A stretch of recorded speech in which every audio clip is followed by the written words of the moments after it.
میرے بھائی اور بہنوں، میں آپ احباب کی خدمت میں سورۃ الکوثر کو بیان کرنے جا رہا ہوں۔ اس کا ترجمہ، اس کی تفسیر آپ احباب کی خدمت میں پیش کر رہا ہوں، اس امید سے کہ اللہ تعالی ہمارے دلوں پہ رحمت فرمائے اور ہمیں ہدایت کی راہ پر ہمیشہ گامزن رکھے۔ صحیح مسلم شریف کی حدیث ہے، حضرت انس رضی اللہ تعالیٰ عنہ سے روایت ہے۔ وہ کہتے ہیں کہ ہم سرکار مدینہ علیہ الصلاۃ والسلام کی بارگاہ اقدس میں بیٹھے ہوئے تھے۔ ہم نے کیا دیکھا کہ پیارے پیغمبر رسول خدا علیہ الصلاۃ والسلام پہ نیند طاری ہوئی۔ ہم خاموش رہے۔ تھوڑی دیر بعد آپ نے اپنی چشمانِ مبارک خود ہی کھولیں اور آپ کے چہرے مبارک پہ نہایت مسکراہٹ تھی۔ ہم نے عرض کی کہ یا رسول اللہ علیہ الصلاۃ والسلام، آپ کی اس مبارک مسکراہٹ کی وجہ ہم جان سکتے ہیں؟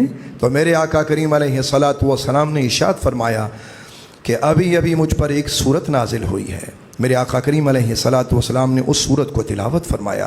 آپ جانتے ہیں وہ سورت کون سی تھی؟ وہ یہی سورت تھی، سورۃ الکوثر۔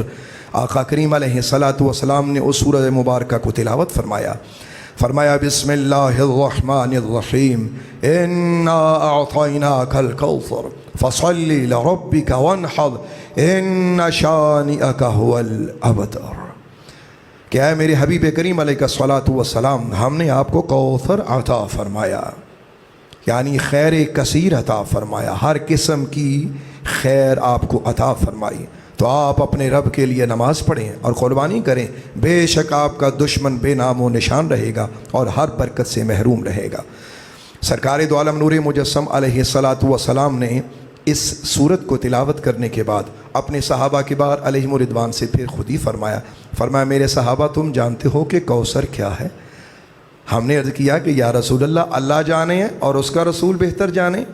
تو میرے آقا کریم علیہ الصلاۃ والسلام نے اس کا جواب عطا فرمایا وہ کوثر جو اللہ نے مجھے عطا فرمایا وہ ایک نہر ہے جس کا میرے رب نے مجھ سے وعدہ کیا ہے، اس پر خیر کثیر ہے، وہ ایک حوض ہے، قیامت کے روز میری امت اس پر وارد ہوگی، اس کے برتن ستاروں کی تعداد کے برابر ہوں گے، ان میں سے ایک آدمی کو الگ کر لیا جائے گا، یعنی حوض کوثر سے اسے ہٹا دیا جائے گا۔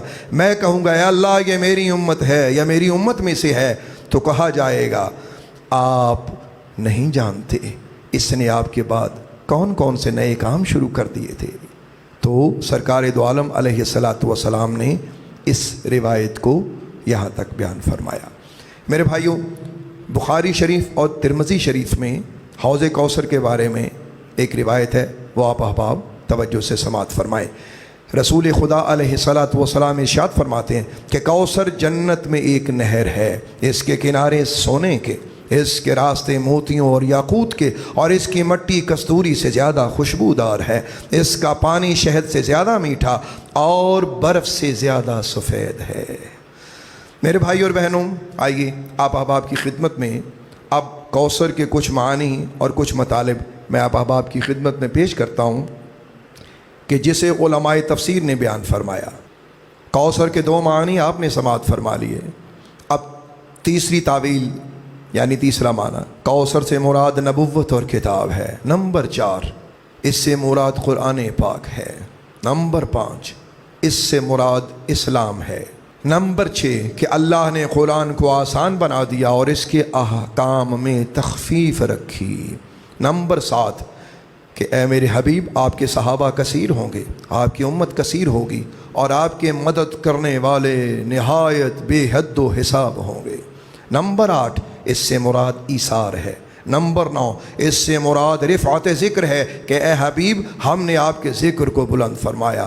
نمبر 9 اللہ تعالیٰ اپنے حبیب سے فرماتا ہے میرے محبوب، یہ تیرے دل میں میرا نور ہے جس نے تمہیں میری طرف رہنمائی کی اور تم میرے سوا ہر چیز سے الگ تھلگ ہو گئے، یعنی تمہارے دل میں سوائے اللہ کے اور کوئی نہ رہا۔ نمبر 11 اس سے مراد شفاعت ہے۔ نمبر 12 اس سے مراد سرکار مدینہ علیہ الصلاۃ والسلام کو اللہ نے جو کثرت سے معجزات عطا فرمائے وہ مراد ہیں، اور جنہوں نے آپ کی ان معجزات کو دیکھ کر لبیک کہتے ہوئے اسلام کو قبول کیا، اللہ نے ان معجزات کے ذریعے انہیں ہدایت بخشی۔